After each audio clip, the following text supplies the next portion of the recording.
ان ورته وی چې بزرگ صاحب زما مسلې خټولې داسې دي چې خلق ته کافر شي. هغه من يهده الله فلا مضل له، چاته چې خدای هدایت کړی هغه ته نشي گمراه کوله. خو اسنن می شوق پیدا شي چې د شیطان نوم یو مسله وورم. شیطان ورته ویلی چې خدانو په خدای قسم چې ستا دومره خنیت ته نو زبم درته ټیک مسله وکم، غلطه به درته نه کوم. وی ګوره ته خو پیره خلق د لاسونه صفای، خپې د ښکلای، سجدې درته لګئی، لوی ولی او بزرگ. خو پیر صاحب یو نصیحت میں واورا چې داسې چرې ونوی ګورئ چې زه اسې نه چې د مریدانو په غرور کې راشي چې زما لکونه او زرګونه مریدان دي او زه خو جوړ ډېر لوی سړی یم. نو وی پیر صاحب چې داسې چرې ونوی چې زه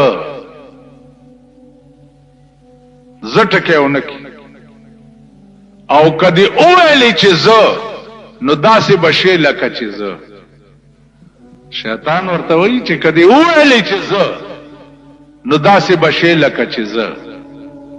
ما 6 لکه کاله د خدای عبادت کړو، 6 لکه کاله. په دې ځمکه مې داسې ځای نه دی پرېښی چې زما د سجدې نه دی وتی. او یو ټکی مې وکړو، یو ټکی چې الله راته ووایي چې آدم علیه السلام ته سجده وکړه، نو ما ورته ووایي چې قال انا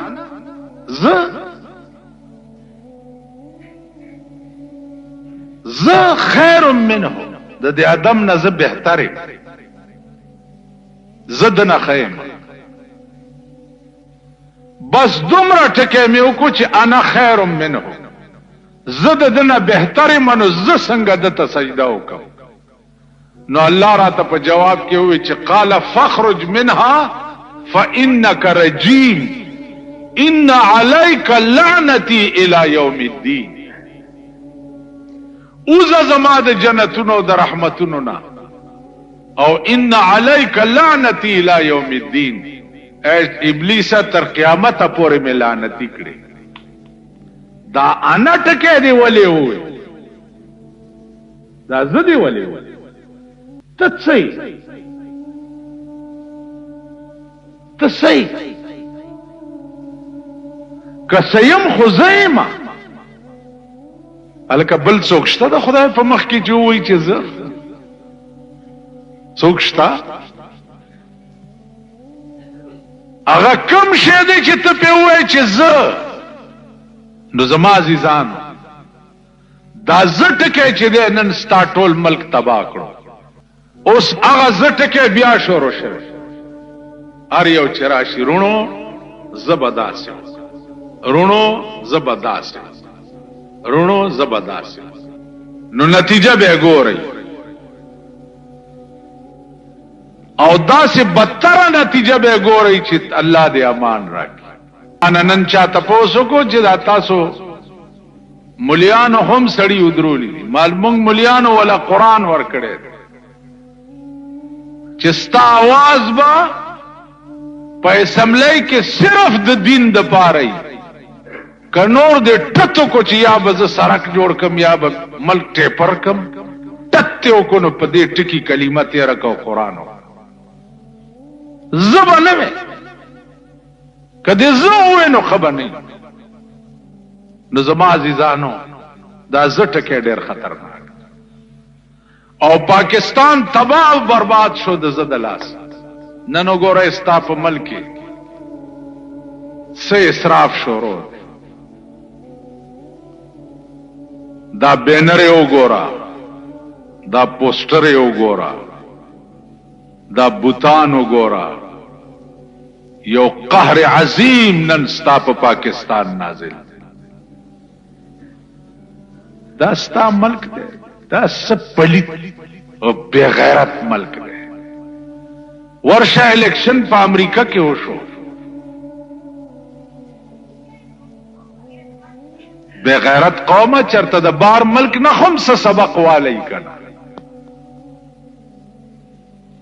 او د بدبخت بچو ټول شپه دا د شاخه تاخه زامن را غونډ کړي او جیتے گا پیار سے بولو جیتے گا پیار سے بولو زما د مور میړه جیتے گا، ذرا شوق سے بولو زما د مور پینځم میړه جیتے گا. دا د ګډي زامن چې دي په دې قهر ټول شپه وګونه راته وګوره ټول عذاب جوړ. اسراف ستوي او ظالم ملک او ظالم قوم، اسراف ستوي. اسراف وای دیتا چې پیسہ بے ضایع خرچ کی. په دې منبرانو کې یو ولاړ دی مونږ ته جمعات ته درای غوښتي وي، دا جمعات کې درای نشته، ویل یو 100 روپے به زه چنده پکې درکم.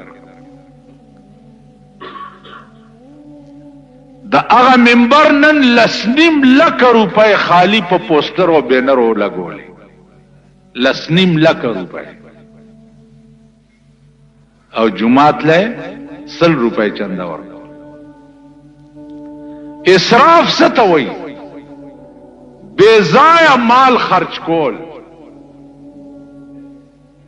رسول الله صلی الله علیه وسلم فرمایي چې د دریاب په غاړه ناشته اسراف بنه کوي. دا نن په جمعتونو کې دا بمبي چې دی ګوره دام لو اسراف دی. زمونږ بیړه مړه مونږ هم چرته لا د سړی ځامن یو، دا جمعتونو کې دا بمبي نه دي. په یو او 10 د شلو او 10 به خرچ کی، په یو او 10 بمبر اپریدي کولاو او چې بیا لادا سه شیخ غوندې ورته ناشتي لاس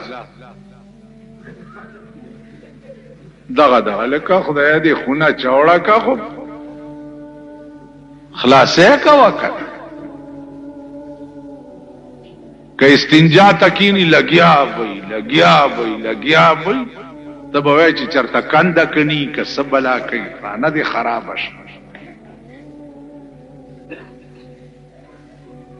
نو په یو او 10 د شلو او 10 به تبا کی، په یو لوټا استنجام کیږي او 10 یو لوټا. دا بمبه دا لوی عظیم اسراف ته ستا په دې ټولي جمعات دا ټوله بے ځای خرچ. نو اسراف وای دی ته چې سړی مال بے ځای خرچ. یو سړی تماوي چې اسراف دیته وای ما ته وی چې دا مونږ ګيري مری چې کلو مال ګیره چې کله کمه پیسې چې نایله په ګیره کلو ورکه دا اسراف ده. ځکه چې ګیره کلو باندې پیسې ځکه نه لګي چې ګیره به پرې دی کنه کله خو به نه. نو کمه پیسې چې په ګیره کلو نایله ورکه دا اسراف ده. نو دا څومره دولت او پیسې تاسو په ملک کې وګورئ دا ټول اسراف. دا نن چې ستا ملک پوسټر چاپ دي چې مونږ به د غربت خاتمه کوو، د غربت خاتمه وکړو. غربت خاتمه چې دا چې خدای نه کړي د غربت خاتمه ته نشي.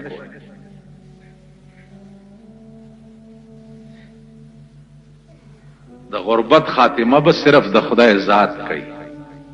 کتا د غربت خاتمه کوله نو تا بنن خپل انتخابی نشان سیکل خپل هونډا اکارټ کې ګرځي، د 13 لک روپو په بنز کې ګرځي او قوم لدی روسي سیکل په نشانه کې اغسته دي چې ورونو که زما وسراغه په دې اسخا سیکل بسوري.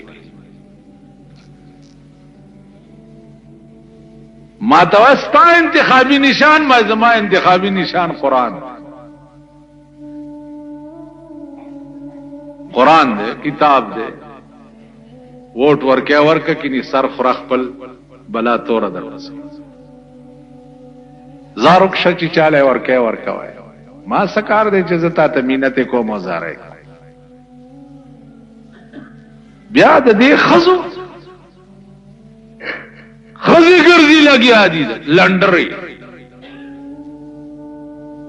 داسې لپټي چولی او په دې کوسو کې بلندرې بیګاره ته چاوي دلته خزی راوته الکان ورپسې شو ما الکان خو پرې د سپی ورپسې کړ خزی ګرځي لګي اسملک شو قرآن او حدیث او دین او مذهب او اسلام ته چې ګوره خدای پرستای چې دی جمعتونو ته تاله ولګوم او یو رانه جمعت ترانه شي او چمړ شي ويم چې خپو کې پړی واچوم هم داسم په ډیرانو غرزوم نه د خخېدو قابل دی دا قوم او نه د جمعت ته دراتلو قابل دی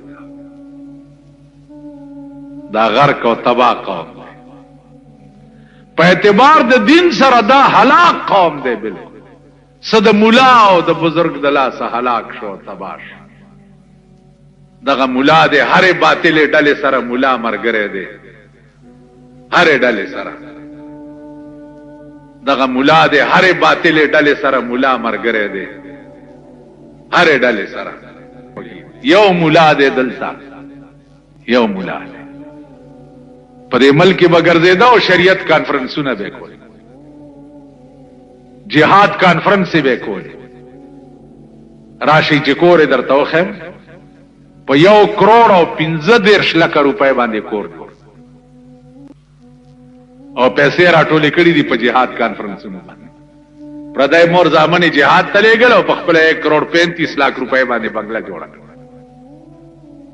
نو زمادیدانو زمونږ دلاسا وہی دل کے پپولے جل اٹھے جگر کی آگ سے اس گھر کو آگ لگ گئی گھر کے چراغ سے نن زمونږ دلاسا دین تا او اسلام تا اور لګې دل مونږ هغه لوی مسرفین یو چې زمونږ بیړه تباہ ده مونږ غرق یو د پیغمبر یو سنت تسپک قتل سړی پټکی کافر شي مرزا بیدل یو شاعر و چای اشعار واوریدنو خیال کړي چې دا خو ډېر لوی بزرګي دا دومره خخ شیرونه ویلي چراغ تپوس یو کو چې مرزا بیدل دلته کم خلوت کې ناشته یا جمعات کې خلق ورته خلوت جمعات نشته ده هغه وګوره مخامخ د نئی دکان کې ناشته ګیره کلای لګیا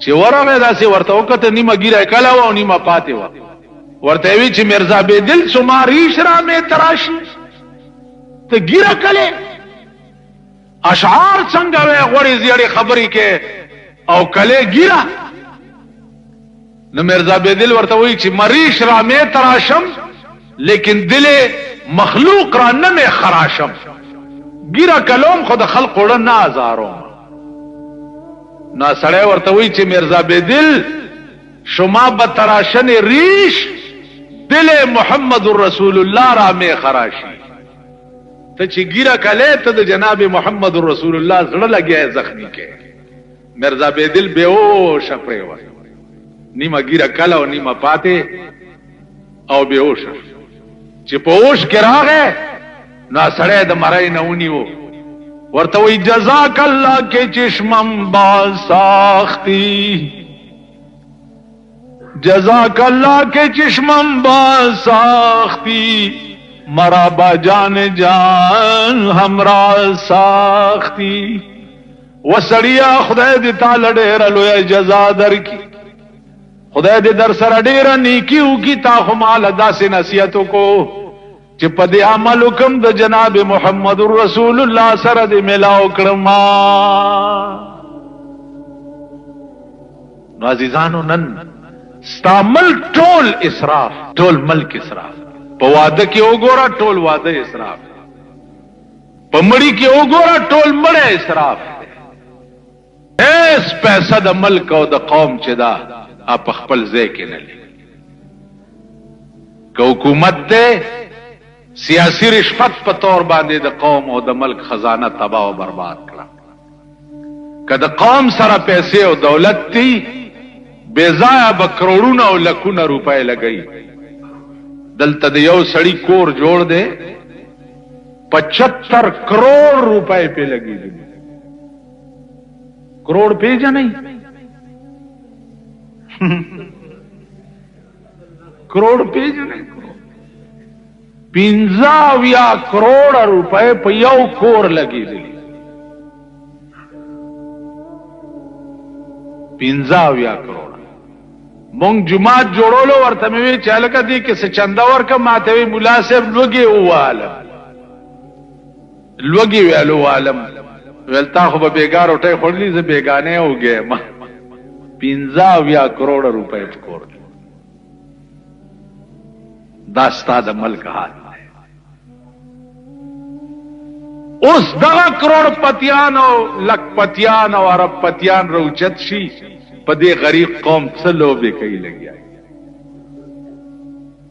نو بله ورځ مې یو جلسه کې وی مال والله العظیم چې تاسو ټول به جنت ته ځئ. ټول د عوام به ټول جنت ته ځي او مونږ به دوزخ ته. ځکه چې مونږ څه وایو هغه کوو نه.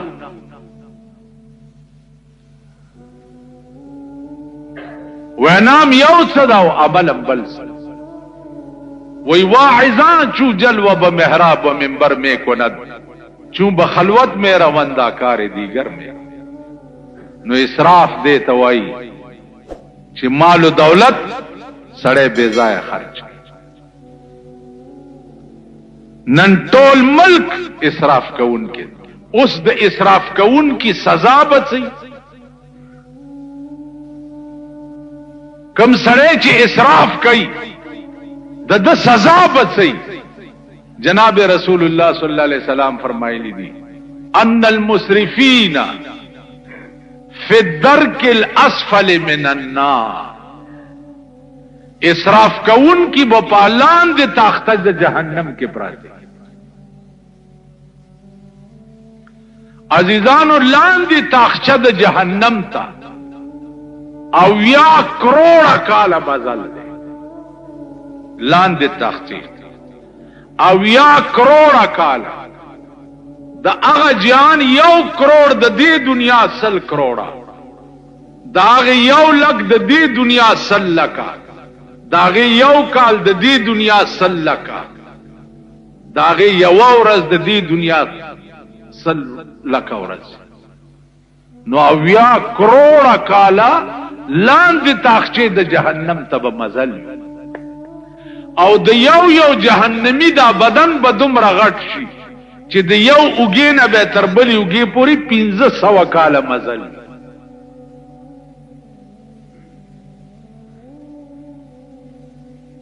دا بد اسراف کوونکو انجام.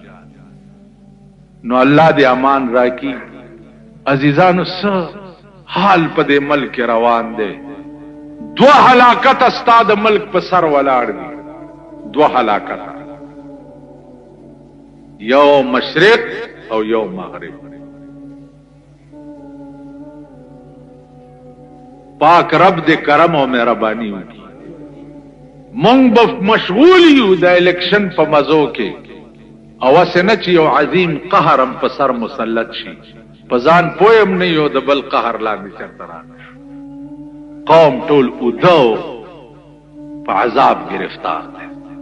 نو د دې وجنا د رسول الله صلی الله علیه وسلم مشن چې د قران کریم د نزول په وخت کې هغه داو چې صحابه ته د دې ترغیب نه ورکولو چې عزیزانو چې تاسو مسلمانان شئ نو زه بدر ته کورونه خ جوړ کم یا د جنې جو غندې بدر تم چې سات مرله سکیم چې د چا کور نشته کور به کور د خپل کور مران شو.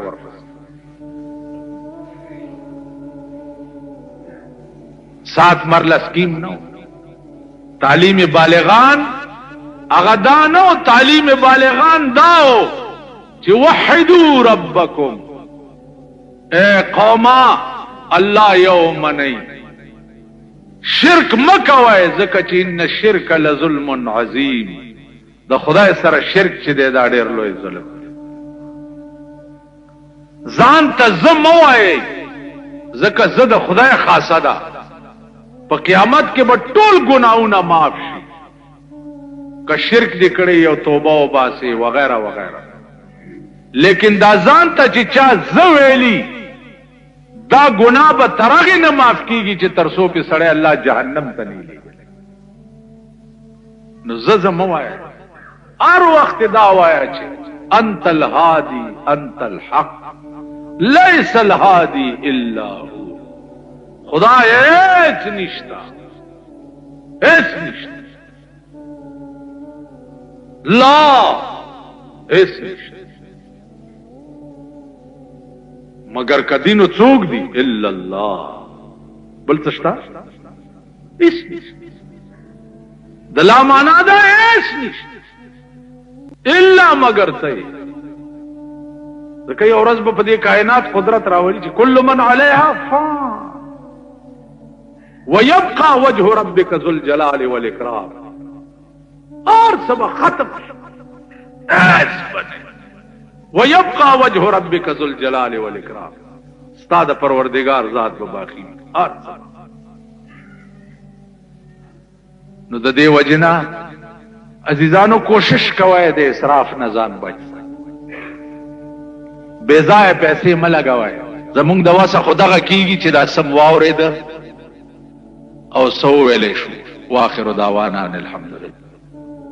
نو زه مه وایه، هر وخت دا وایه چې انت الهادي انت الحق لیس الهادي الا هو.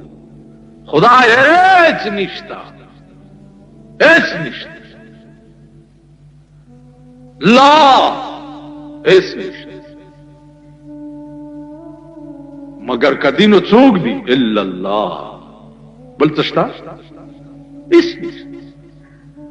د لا معنا ده هیڅ نشته الا مگر ته. ځکه یو ورځ به په دې کائنات قدرت راولي چې کل من علیها فان. چې کم قوم د الله نه سرکش او باغی شي نو پاغي باندې عذاب راشي. دغه عذاب بیا مختلف شکلونه وي.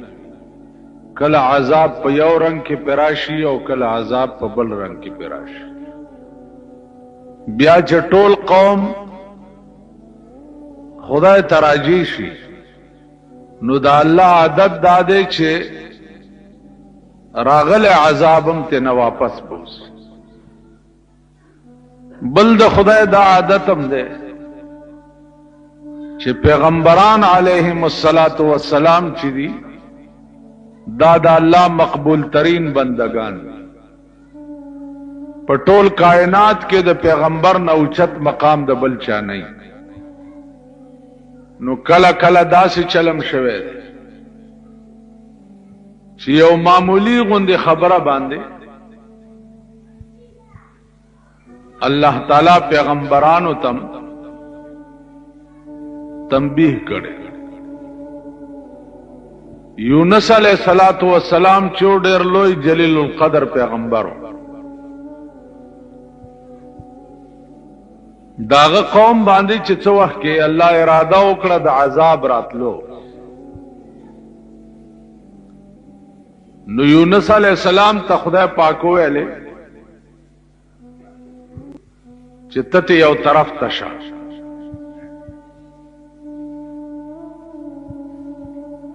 د قوم د پاره ما فیصله د عذاب وکړه، دوی باندې عذاب راځي او ته یو طرف ته شه. نو یونس علیہ الصلوۃ والسلام چې هغه ته نه غرونو ته لاړو.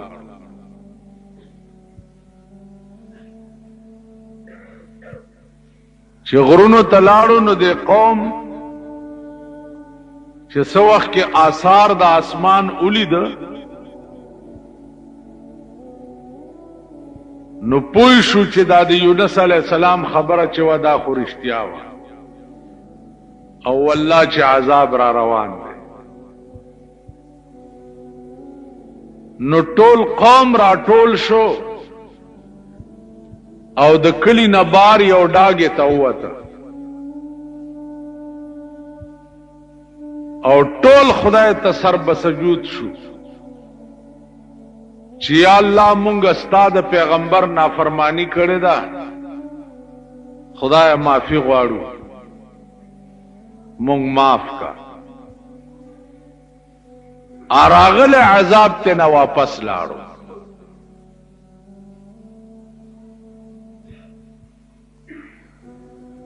چې عذاب ته واپس لاړو، قوم خو الله ته رجوع شو، بس صحیح خلق شو. یونس علیہ السلام چې څو وخت کې راغی، هغه دا خیال کړو چې بس قوم د قوم به تباه شوی.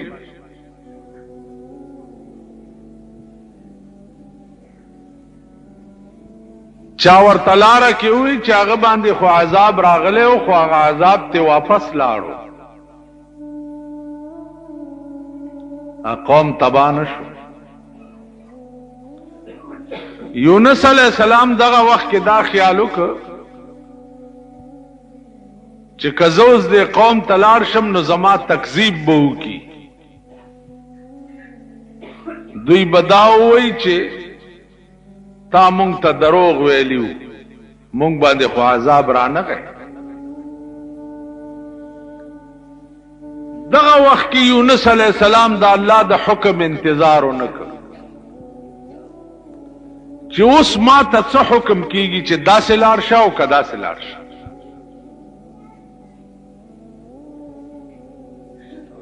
نو دی روان شو مخ په دریاب باندې او خیال یې وکړ چې د دې دریاب نه هغه غاړه به لاړ شم او هلته به وخت تېروم.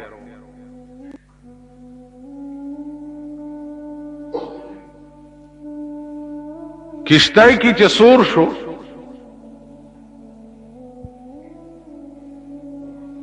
کشتۍ روانه شو چې د دریاب منځ ته ورسېده نو کشتۍ ونښته.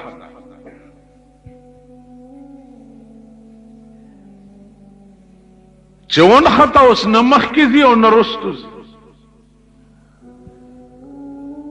مانګیان دي د کشتۍ چې کوششونه کوي چې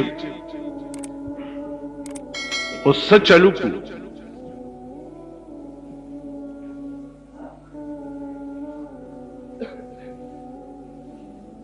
آواز وشو چې په دې کشتۍ کې د مالک نه څوک باغی را تښتېدلی دی. نو دا کشتۍ به تر هغې نه روانېږي چې تر څو پورې هغه باغي تاسو دې سیند ته نه یې غورځولی.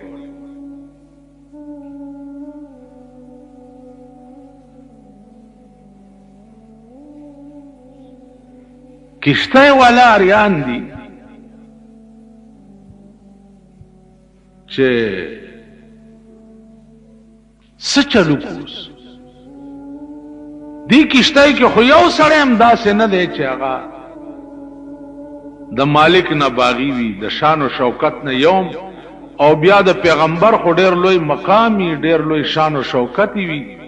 په هغې چېرته دا خیال کېدی شو چې دا به د مالک نه باغي.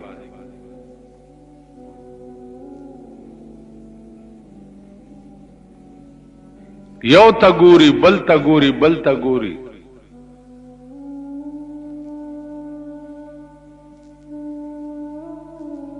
یونس علیہ السلام ورته فرمایل چې باغی زیما ما وغورځوئ دې دریاب ته، نو اله به دا کشتۍ روانېږي کني نه روانېږي. هغې ورته وی چې ستا د شان و شوکت نه دا نه معلومیږي چې ته باغي.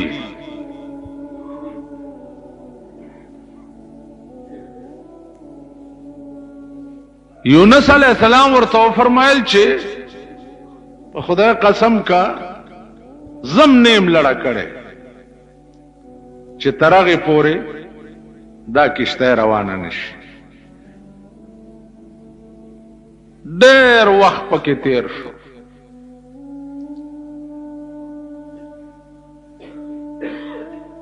کشتۍ کې نوره دنیا چې څومره ناسته ده هغه هم مجبوره شوه مانګیانم مجبور شو یونس علیہ السلام یونی وہ دریاب ته وغورځول او چې وی غورځولو دې مقام کې الله د دریاب یو نهنګ ته حکم کړو چې دې کشته نه سړی را وغورځيږي ته تیر کا اغه نهنګ لوی مېد دریاب ورته ولاړو چې څنګه دې ورغورځولو هغه ونی و خلک او بس تیرې نهنګ ته حکم وشو چې دا هضم نکي ما داستا خېټه د پاره قید خانه جوړه کړې ده دې بستا په دې خېټه کې قیدی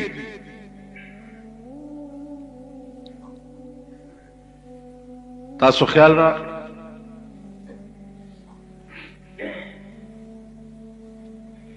سلویخت ورځې یونس علیہ الصلوۃ والسلام چې هغه د مئی په خېټه کې قید دا وخت کې الله ته التجا وکړه اره الہ دې زینه د وتو صورت بچي اوزم بڅنګ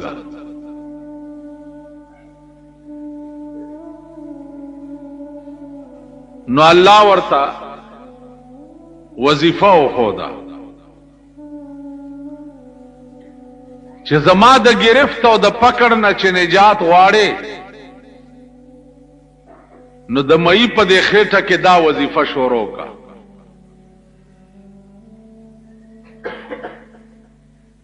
چې لا اله الا انت سبحانك انی کنت من الظالمین لا الہ الا انت اے خدا بل څوک نشته مگر هم ته سبحانك پاکی د تعالی را انی کنت من الظالمین خدای ما پزان زیاته کړي دي چې ما ستاد یو حکم انتظار نه دی کړی عزیزانو سلويخت ورځې یونس علیہ السلام د مئی په خېټه کې دا وظیفه کوله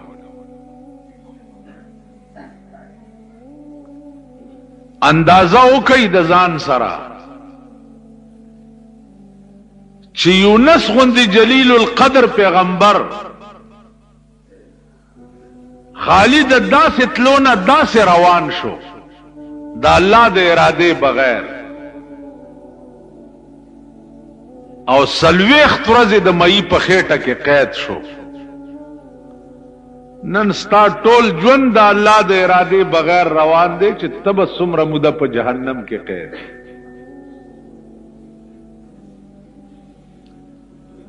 ټول زندگی دی د الله د اراده بغیر ده ټول نظام حیات ته چې دی د الله د ارادو بغیر ده چې تب څومره قید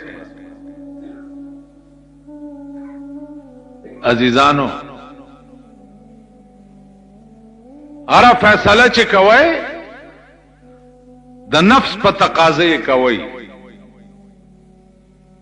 خېټه او نفس چې درته څووي یا د ملک ذاتیات چې درته څووي نو اره فیصله د هغې متعلق کې کیږي به در سره څه په خدای مې دې قسمی چې داسې په وینو بجاړئ په وینو چې عمر لبم جړا څوک رکاولی نشي په وینو بجاړئ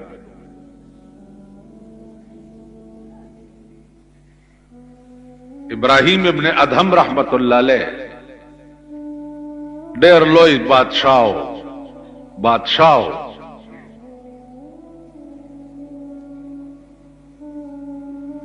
د شپې په پالنګ کې پروت دی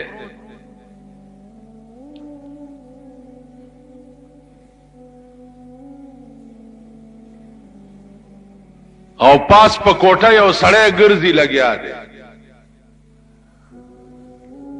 ابراهیم ابن ادهم ورته وې څوکې؟ وې صاحب زه اوښانو والا یم، اوښ رانه ورک شوی. بادشاہ ورته وې چې او بدبخته، دا د بادشاہ محل دی، دلته بنی آدم نشي راتلی، نو پاس په کوټه اوښ د کوم ځای نه راغی؟ او خانو والا ورته وی چې بادشاہ قبله عالم دلته پاس په کوټه اوښ نشي راتلی. وی نه دلته سړی نشي راتلی. ویل نو که دلته اوښ نشي راتلی او ناممکنه ده، نو دام ناممکنه ده چې ته پروت په پالنګ کې او आवाज کوي چې زه خدای لټوم. په پالنګونو کې چاته خدای نه ملاوي.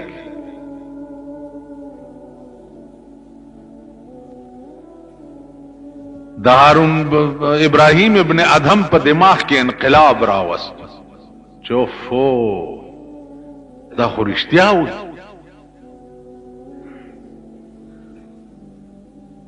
ټوله شپه یې ویښه تېره کړه. سهار چې دربار ته راغی، ناسته وزیران مزیران ور سره ناستی.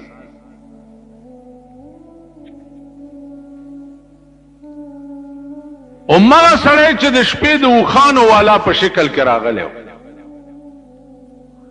سهار هغه سړی بیا د غویانو والا په شکل کې راغی. زوړ غوندې پټکی والی دی او ملا یې تړلې ده او تر ګرځي. سپایانو ته تپوس وکړو چې څوک یې هلکه څه ګورې؟ ویل جی غوی رانه ورک دی، غوی لټوم. وی دا د بادشاہ دفتر دی، دربار دی، دا لیونی.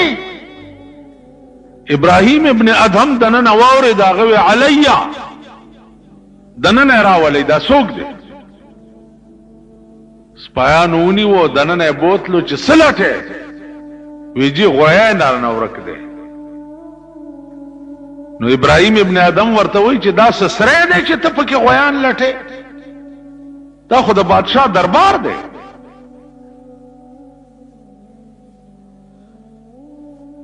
نو سړی ورته وی چې د سره من غواړم، څه خبره کولی شم؟ وی چې ووایه. وی دې دربار کې تا نه وړاندې څوک و؟ وی زما پلارو. وی هغه نه وړاندې څوک و؟ وی زما نیکه و. وی چې اوس څوک دی؟ ویل زه یم. وی تا نه پس به څوکي؟ پته نشته که زما زوی و نو شاید چې هغه به. وی تا څنګه ووی چې دا څه سری خو نه دی چې غویان پکې راځي؟ سری څه ته وایي؟ سری هم دې ته وایي چې زوړ مسافر ته لاړ شي او نوی وله راشي. نیکه دې لاړو، پلار دې راغی، پلار دې لاړو، ته رالې، ته به هم ته نن سبا کې لاړ شي، بل به وله راشي.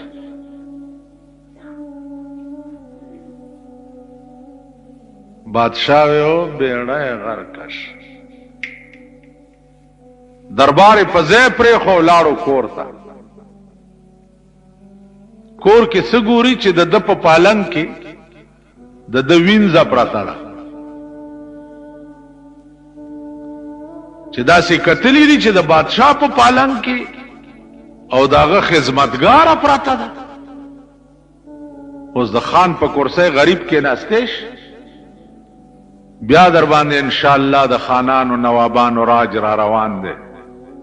څه فیصلم چې وکړه په دې الیکشن کې، مزې به اوسه کوي، بیا به په وینو جاړئ، ټوپونه به وهئ. هله دا چلو شو، هل ټیپر ګران دي، هله غوښه ګرانه ده، هله الوګان ګران شو. زه به هم ډېر شکر. دې قوم ته به چرې خدای ښه ورځ نه ښیي. د آسماني عذاب انتظار کوئ. څنګه فیصله چې پزمکه تکه داغه مطابق فیصله په آسمان کې ستا متعلق کی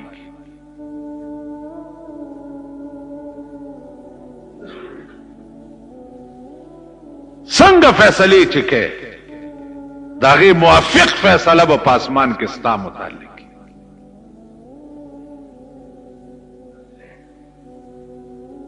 تماشې به وکړي د ځان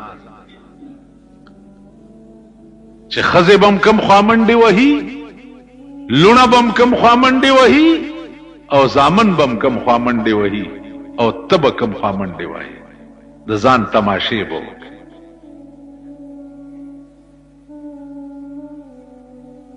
نو عزیزانو عرض داو چې ابراهیم ابن ادهم د بادشاہی نشه په دماغ کې وا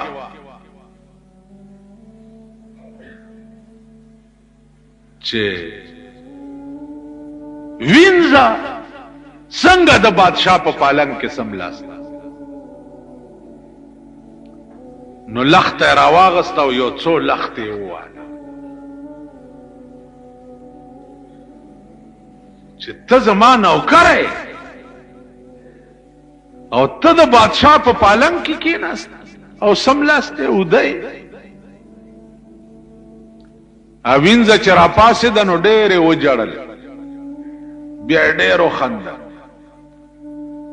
د لاس نه ونیوه چې دا وخو دې جړل ځکه چې ما ووهلې نو دا ودې خندل ولې بادشاہ پرېده بس تا خپل کارو کو ما خپلو کو څه تپوسونه کوي ویل نه پرېدم دی نه ودې جړل ولې ویلو می جړل زکه چې تاو وهلما نو ما و جړل او ول داودی خندل ولی ویلی و می خندل زکه چې ما یو 10 منټه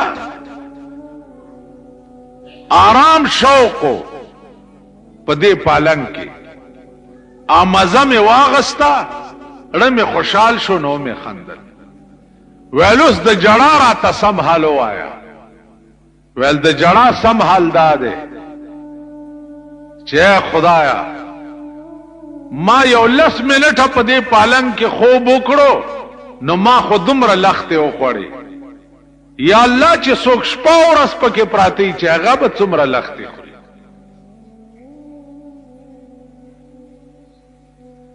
د پالنګونو او د کورسو مزه د دې د لختو انجام بم ګوري چې دوی به لختې څومره خوري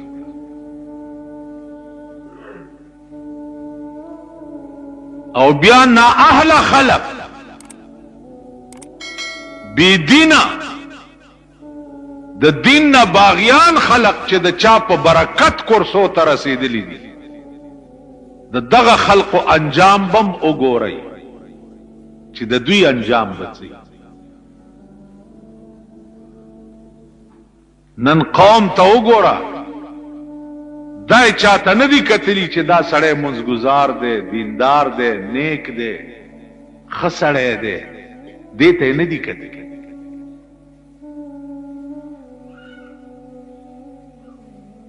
خو بس یو هڼ جوړ دی نو هغه هڼ تماشې به تاسو کوي او زیات هڼ چې دی غریبانو جوړ کړو ان شاء الله نبم ریړې پولیس پریدي نبم چابړي پریدي نبم دکانونه پریدي او نبته خاورس کولش تاسو به ځان تماشې دا غریبان چرته د سټای زوی دی دا غریب دی ټول کنجر توپ دی غریبانو جوړ کړ بیا برامنډي وਹੀ چاله ریړلا نه پولیس نه زبم ډیر شکر سمای نیولی کړ الارور می پولیس نیولې زبم ډیر الا خزمه پولیس بوتله زبم ډیر خکړی چې نکاح پیو تړي پولیس د قوم تماشې بد ځانو کوي تاسو د چا شخصیت ته نه دی کتلی نیک او دیندار هم نه دی کتلی د دنیا بی دینو پسې منډې والی دي نو کما تکونون یؤمر علیکم چې څنګه یی داسې به در باندې امیران راځي داسې به در باندې حکومت راځي ستاسو څه خیال چې په پاکستان به ګینه اوس داسې حکومت راشي چې تاسو ټول به چرګان خورئ ټیپر خورو په پاکستان به داسې حکومت راشي تاسو ټول به د سرو زرو مولی شئ ستاسو مثال خو د خرې دی د خرې مثال هم دی خرې ته چا ویل مبارک شه زوی دی اوس الیکشن چا ګټلی مبارکۍ څوک کوي یو بل ته غاړي مبارک شه خدای دې کور د هغه پلار ځن طلاق وران کا کور دې وران شه چې وران دي شي او بس یو وخت تیر شو کنه مبارک شه دا څخه یاره په خدای قسم کمه دا مونږ کول در تاړه غواړي ما په ایمان درته دړه داندرې مې بالکل سستی شوی دي چې دا قوم د دې قابل نه دی چې یو ټکی ورته سړی و د دې قابل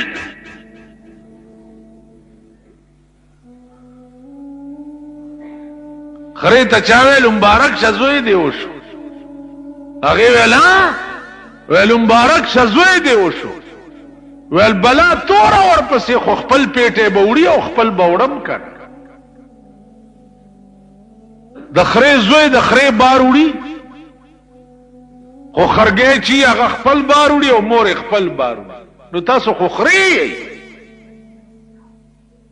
ووټم که د دین په نامه نه یې ورکړی او په دې نیت هم نه یې ورکړی چې دا سړی به په اسمبلی کې چېرته د اسلام نامه والي ستاسو عمر له بیړه تباه ده هر یو د بی دینۍ اسباب چې په ملک کې جوړ شو ذمہوار تاسو یې تاسو بیړی غرقه ده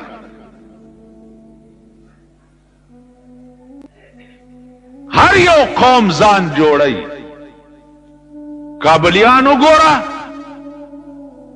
د خپل وطن علی ګلی نستا وطن تراله یو موټی شو ځان جوړ کو ځانم جوړ کو د روس غوندې عظیم طاقت وګوره رئیسار کړی د پښتون سونه قاله وشو پښتون تر اوسه په دې پوه نه شو چې زه نری موقع ښځه یم زما مشر څوک دی او زما کشر څوک پښتون په دې تر اوسه پوه نه شو تاسو پښتانه واورئ ټول عمر به ځئ او په پنجاب کې به د پنجابیانو لوښي وینځئ که نه وینځئ په پنجاب کې به د هغوی په کارخانو کې جارو وهئ په کراچۍ کې به د سیټانو په بنګلو کې څوکیداري کوئ په کراچۍ کې به ټیکسي موټرې او ټیکسي لارۍ چلوئ تاسو به ټول عمر چواړیان یې لکه دلته چواړیان چې ټول عمر ستاسو لارې او جارو ویڼی جارو کوي تاسو به ځئ او د دې ځای نه به د پنجاب تالی سټئ او د هغې لارې او کوڅې او غل متیازې به پاکوئ پښتون به چرې د دې قابل نشي چې هغه ځان په خپله وپېژني او ځان په خپله جوړ کابلم یو قوم دی وګوره ځان یې داسې جوړ کړی دی چې تر څو د ده د مرزا حکومت نه وي ته خو یې بوځه کابل نن ستاسو ضمیر نشته ستاسو دین نشته ستاسو ایمان نشته ستاسو غیرت نشته زمونږ څه کار دی وروره زه خو یو سړی ما نن یم سبا به مړ شم خو نن قوم د تباهۍ او د هلاکت په پلیټ فارم ولاړ دا چا د پاره چې تاسو ځانونه مړه کوئ او مبارک شه یو بل ته غاړې وتئ لکه د مور وادم چې شوی دا وګوره اوس نه سودا شروع ده په مرکز کې سودا ستا د سر شروع شوی ده وبګورئ دلته هم چې دا ټیکې لګولې دي دا به ستاسو په دې سنبه زمانډم اوس نستا په سر سوداګانې شروع دیو جنا دین تم ندی کتلی او دین تم سپک کتلی نو خدای سپک او رک کړی خدای خوار کړی او ذلیل او رسوای کړی چې دین ته سپک ګوري او د پښتون ټکه نن تاسو په شرمونو ټول عمر پښتانه وګوره ورشه په انډیا کې پښتانه وګوره د هندوانو لوخي وینځي په پنجاب کې وګوره د پنجابیانو میخه ساتي او د اسونو خاصړې پاکي په کراچۍ کې وګوره نن پښتون داشه وجه څه ده چې ځان نه دی پیژندلې خپل حیثیت نه دی پیژندلې خپل قومیت نه دی پیژندلې پښتون یو موټه شوه نه دی په یو پلیټ فارم یو ځای شوه نه دی نو نتیجه دا ده چې خدای تار په تار در په در او خاورې په سر کړی نن تاسو هغه خلق لم وټونه ورکړي دي چې چا په عمر کې خدای ته سر نه دی ټیټ کړی ورکړي دي کنه دی خو په عمر کې خدای ته سر نه دی ټیټ کړی هغه خلق لم وټونه ورکړي هغه خلق هم فعل کچ د چا تندی سوري شوی دی په سجدو لګولو باندې عام فعل پنجاب وګوره یو عالم لوټ نه دی ورکړي 50 لک پنجابیانو کورونه وران راوی دریاب په روخته خدای تباہ او برباد کړ نور تماشا به سند وګوره ټول سندیان یو عالم لوټ نه دی ورکړي خدای ټول تباہ او برباد که ایمان دے د صوبه سرحد په خلقو کې دا بیا صوبه سرحد کې د کواډ غاخی نه هغه غاړه دا دی خواچه دا کوفه ده دا مونږ یو دا مړه مولیان بچا کې نو ته بچا کې کړي ته سي خان سي او نواب سي خان خو خرته وي دا بے ضمیر او بے غیرت قوم د خان د نامې نه د دې ډبګنی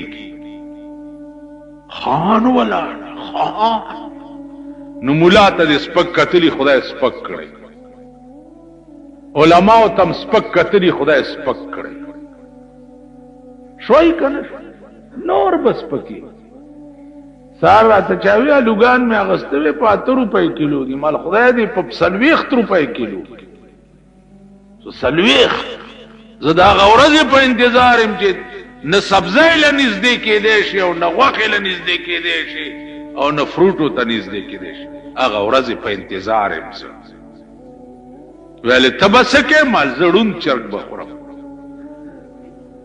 رون چرګ سي مال او بو خټ کوا او ورته د وګي او د سور مرچکی او د مصالې بګارو کا او خټ کېدل او بو ته ورواچوا زیړه خوروا بشي روټای پکې ماته کوي مې مونږ ټول مرلاندې چرګان خوري نه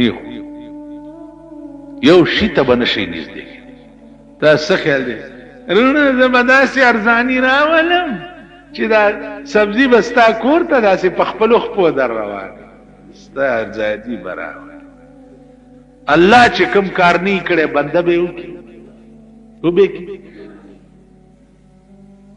ما دا د جمعیت منبران چې ولاړو ما به ودرول او قران به مې ولاور داسې به ملاس نه ونیو کلمه به مې په تیر کړ چې داسې به نه وای چې زبدا کارو کدی وای چې زبدا کارو کوم نو پټکی به کافر شي ز شي سلوخ کاله د پاکستان حکومتونه خدای جهنم لبوتله تباہ و برباد کو ضیاء الحق خدای ذرا ذرا کړو په اسمان کې زبدا کارو کوم جبدا کارو کوم ستاغه مور به وي خدای چې کوم کار نه کړي هغه به بندو او به د ټولو د خدای داوی کړي وي ملک ته تباہ و برباد شو ملک ته غرق شو دا مو وای چې زبدا کارو دا وای که د خدای توفیق او خدای وس راکو نو زه به دې څه خدمت وکړم که د خدای وس نه وروره زه نشم په اسمبلی کې یو حق خبره مې که د خدای توفیق نو انشاءالله زه به کوم داسې خبرې کوئ د دې نه سوا م که بل کړت کړی نو پرتوک د نه وباسم په سر یې درته تړم دې ټولو ته به وي زه به دا کار وکړم تا ته ګوره او کار کولو ته ګوره بټو نو ویلي چې زه به روټي کپړه مکان درکم ویلي و که نه ویلي اوس هم لور ولا بیا پاس کړه انشاءالله څه خو به درکړي زی خدایم نورم خراب محترم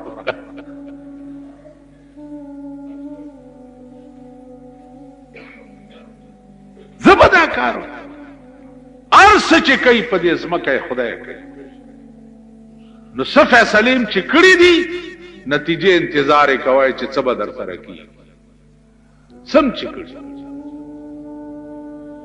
سوداګان هم د سر په ټلیفونونو شروع شوي دي نتیجې ته ګورئ چې څه به کوي الحمدلله زه سپین باز یم نه منبرۍ ته ولاړ یم نه منبر شیم ما نه مې د خدای د دې قوم منبر کوي